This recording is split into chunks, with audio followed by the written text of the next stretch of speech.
Bonjour, bonjour, c'est Tonton Rico. Alors, je vais vous présenter un petit logiciel que j'ai fait il y a très très longtemps, c'était en 2009. Donc en 2009, j'ai eu un petit accident et j'ai attaqué la programmation d'un front-end pour émulateur, donc une interface graphique pour qui gère un peu le lancement comme il y a maintenant, donc Emulelec ou Retrobat. Voilà, à l'époque, il n'existait pas encore. Donc je l'ai décliné en deux versions. Donc d'abord, j'ai fait une version qui était plus multimédia. Alors je vais vous montrer. Ça tournait sur un PC avec XP, hein, donc sans souci. Hein. Voilà. Donc ça ressemble à s'y méprendre, bien évidemment, à la PlayStation 3.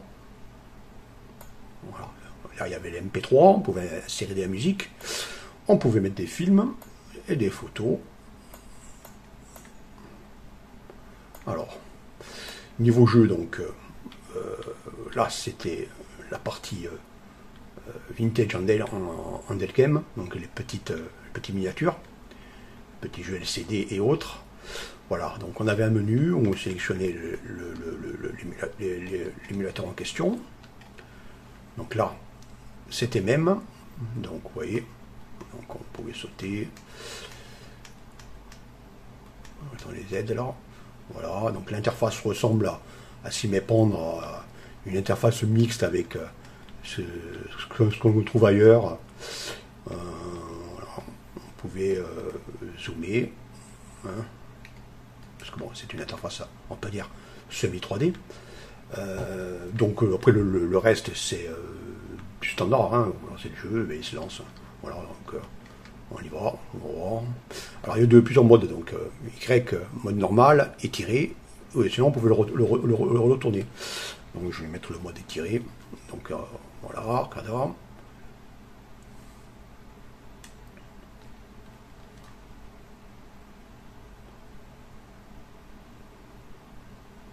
Bon, on vérifie là, j'ai pris le seul jeu où il met 100 ans pour vérifier tout. Bon, c'est pas grave. On va quitter. Vite vu. S'il veut.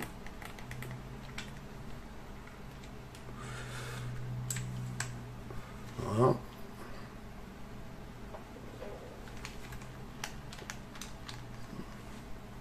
Alors, il se relance. Alors, on va chercher un autre jeu. Logiquement, on devrait passer. On va prendre. Bon, celui-là, c'est pas sûr.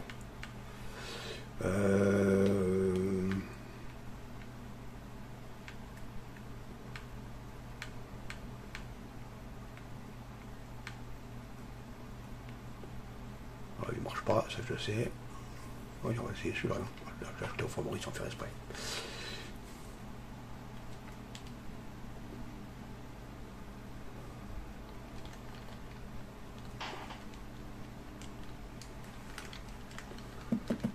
J'ai pris les seuls jeux qui ne fonctionnent pas. Il faut le faire. Bon, on va essayer la Super NES. Alors, la Super NES, on va voir. Voilà, Super NES. Est-ce que je vais tester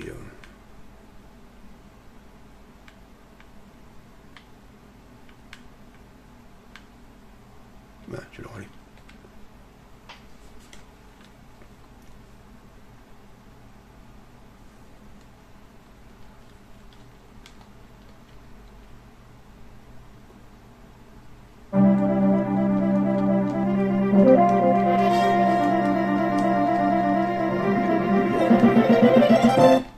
C'est la Super NES, vous avez compris, il n'y a pas à chier, ça marchait bien.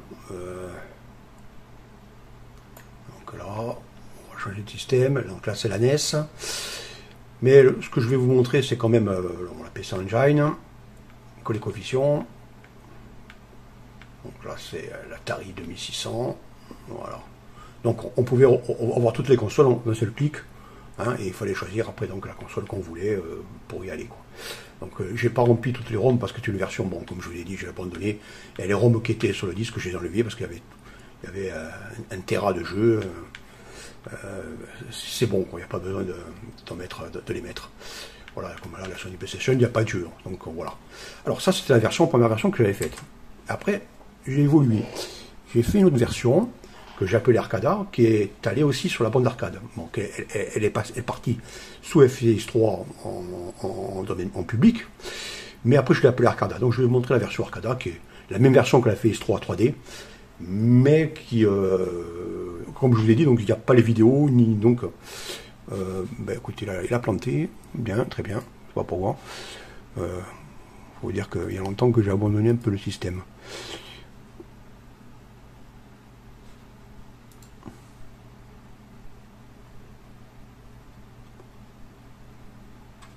Bon, voilà, on va le tester sur la version sur l'autre, qui est un peu moins... Voilà. Je vous la montre sur la version FX3 et pas Arcada. Voilà. Donc c'est une version avec donc une roue, une Wells. Hein. Donc là logiquement il y a les vidéos et tout. Et comme je vous l'ai dit, j'ai enlevé les vidéos pour gagner de la place. Donc c'est tout en monde 3D. Donc j'ai fait la borne d'arcade. Hein.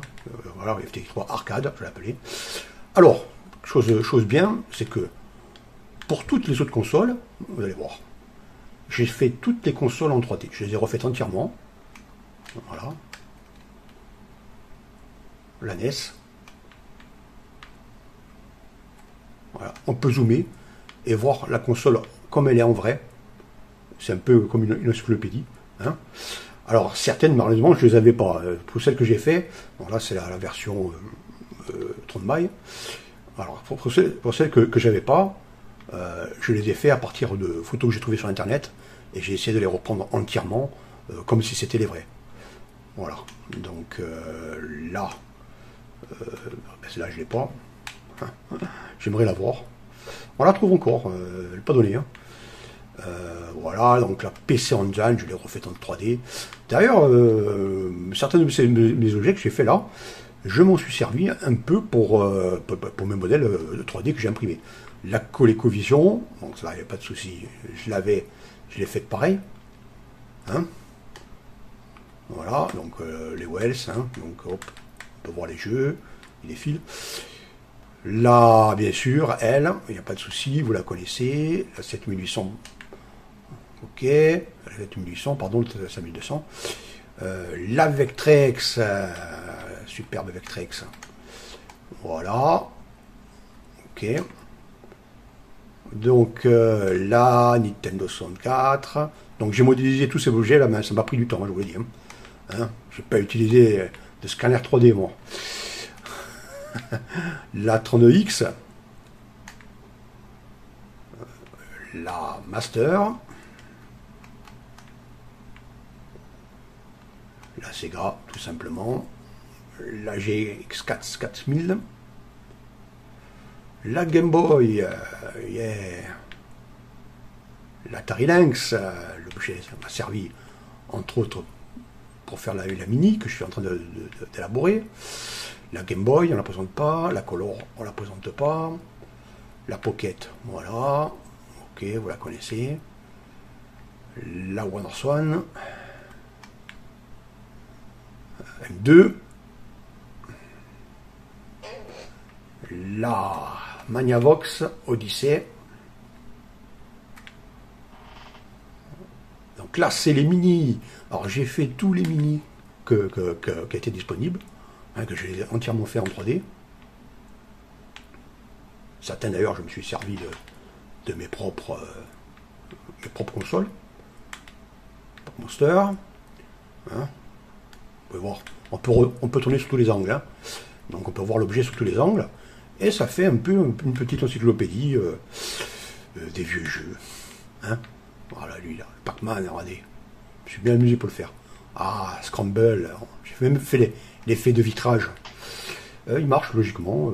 On va le lancer pour. Voilà, loupé.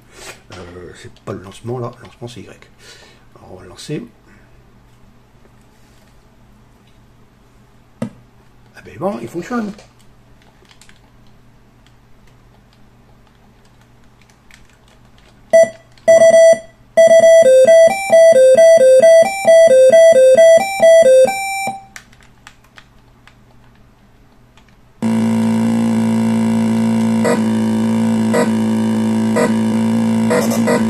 fonctionne.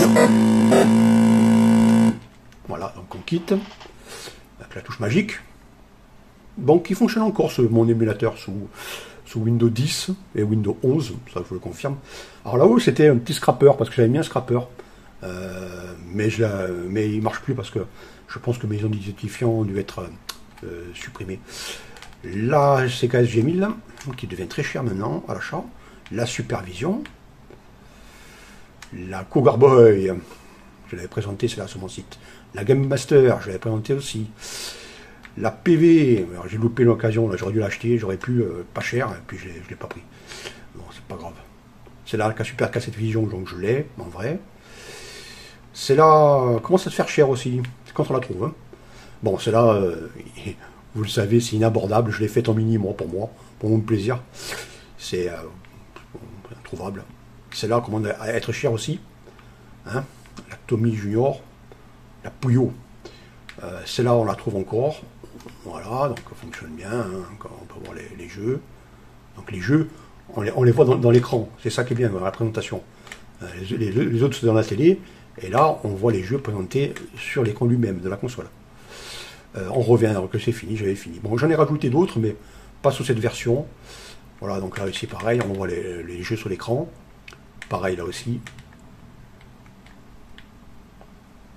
On va voir sur la Game Master, on les voit aussi sur l'écran. La Wonderson peut-être. Ça, c'est bon, on voit carrément les objets 3D. Voilà, donc là, on voit tous les écrans. Ok. Bon, voilà, donc ce projet, malheureusement, est abandonné. Donc, il tourne pour l'instant que sur une borne d'arcade que j'ai faite pour un ami à moi. Donc, la borne d'arcade est complète. Il y a même le pistolet, le gun, il y a tout. Dessus, le trackball. On a pouillé le spinner. On n'a pas mis de spinner, mais c'est pas grave. On a tout câblé pour que les jeux avec le trackball, le spinner marche avec le trackball. Voilà, donc, petite présentation d'un ancien projet que j'ai fait moi en 2009. Allez, ciao!